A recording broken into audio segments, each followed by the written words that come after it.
Here's something to really wrap your head around. Just 70,000 years ago, our ancestors, Homo sapiens, were seemingly just another species, you know, part of the scenery. Right. Just one type of human among several, actually. Not particularly special, you might say, on the surface. Exactly. But fast forward to today, well, we fundamentally reshaped the planet. So what was that spark? What was the key shift? That's the big question, isn't it? And that's what we're diving into, looking at our source, which really draws on Harari's framework. It points to the cognitive revolution. The cognitive revolution. Okay. Yeah, think of history in phases: agriculture, unification, science. Yeah. But this cognitive one, that seems to be the real starting block. Yeah. Our mission here is to try and understand that moment, that special spark. Right. So let's paint a picture. 70,000 years back. Small groups of humans, hunting, gathering, basically focused on survival day to day. Not exactly world beaters. Not at all. Just another medium-sized mammal trying to get by. The crucial difference, the source argues, wasn't bigger muscles or sharper teeth. It was something internal, abstract thought. Abstract thought. Okay, so how does thinking about things that aren't, well, there, Why? lead to taking over the world? Well, it fueled a revolution in language. Suddenly, language wasn't just about look out, lion, or berries over here. Right, practical stuff. It became about creating and sharing, well, stories, myths, complex social rules, things that don't physically exist, like tribal spirits or shared laws. So we started telling stories, and believing in the same stories gave us some kind of superpower. Is that it? That's a good way to put it, yeah.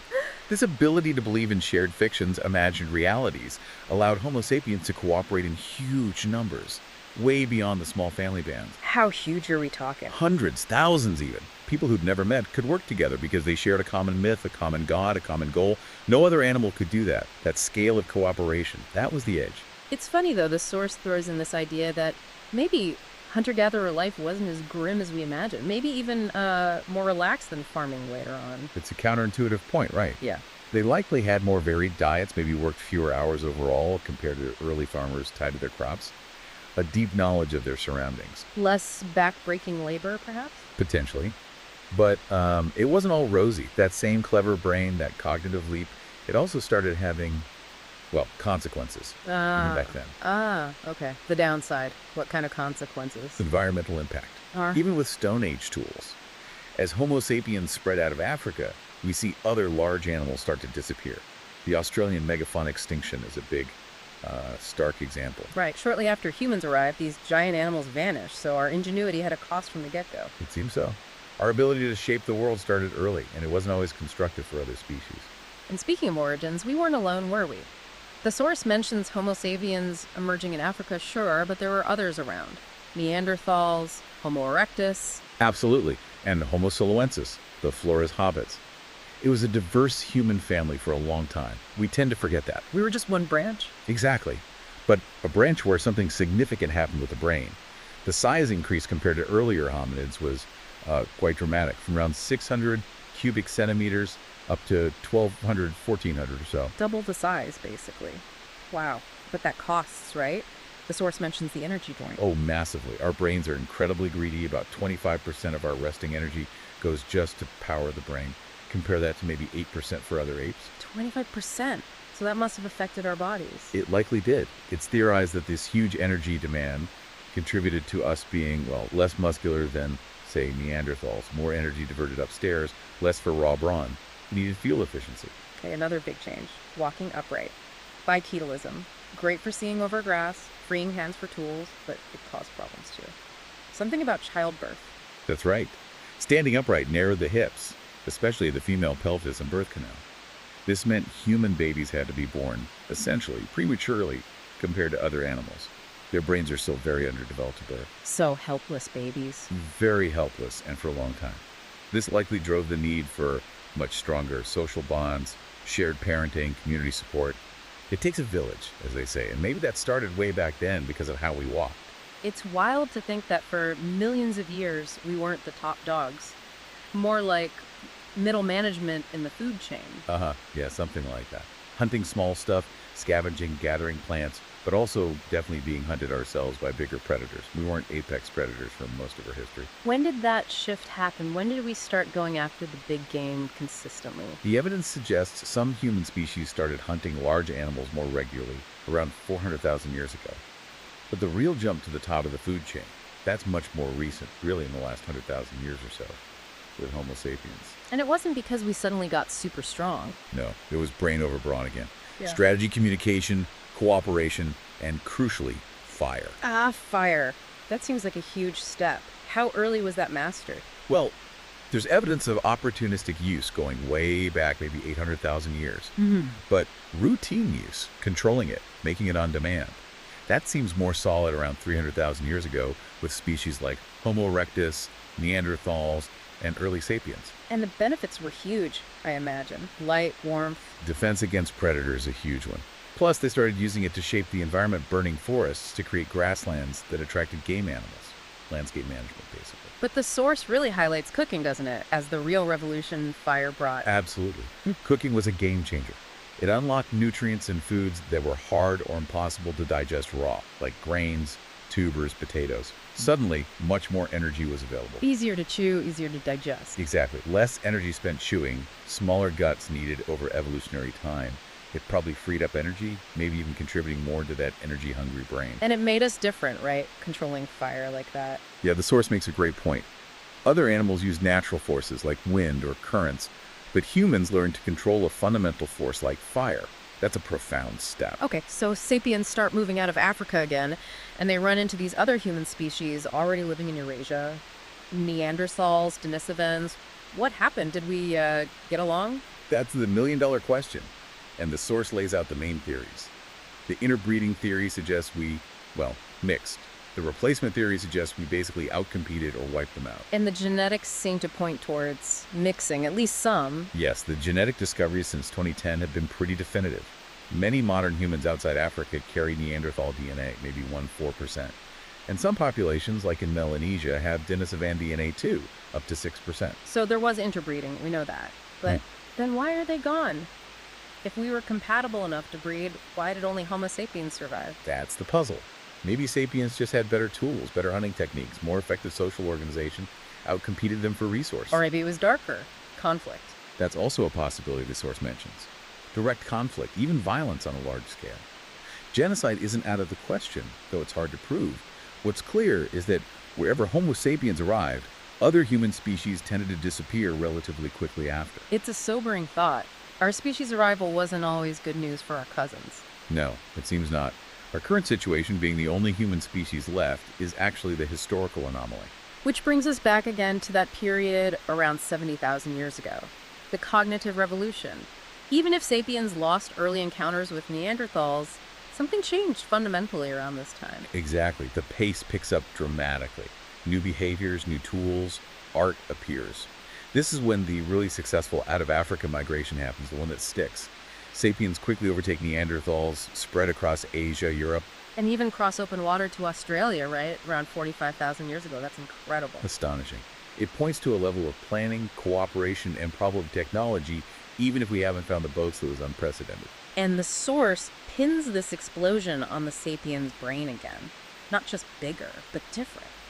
That capacity for abstract thought and, crucially, flexible language. Precisely. Other animals have communication, sure. Alarm calls, mating signals. But it's limited, rigid. Sapiens developed language where you could combine a finite number of sounds and words to create infinite meanings. You could talk about things that weren't right in front of you. Like the past, the future, or things that don't exist at all. Exactly. You could gossip, plan complex hunts, but also tell stories, create myths, discuss concepts. There's that theory mentioned, the gossip theory. The idea that language evolved mainly for, well, talking about each other.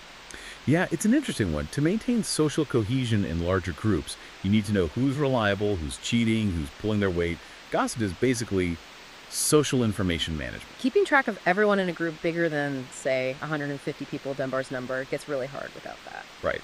Gossip could have been vital for that.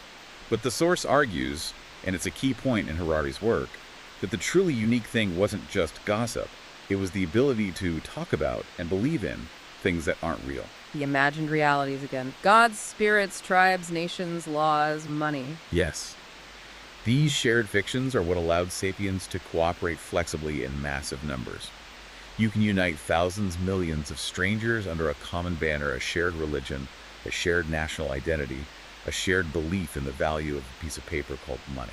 So it wasn't just being smarter individually, it was this collective ability to buy into shared stories. That seems to be the argument. That's the superpower.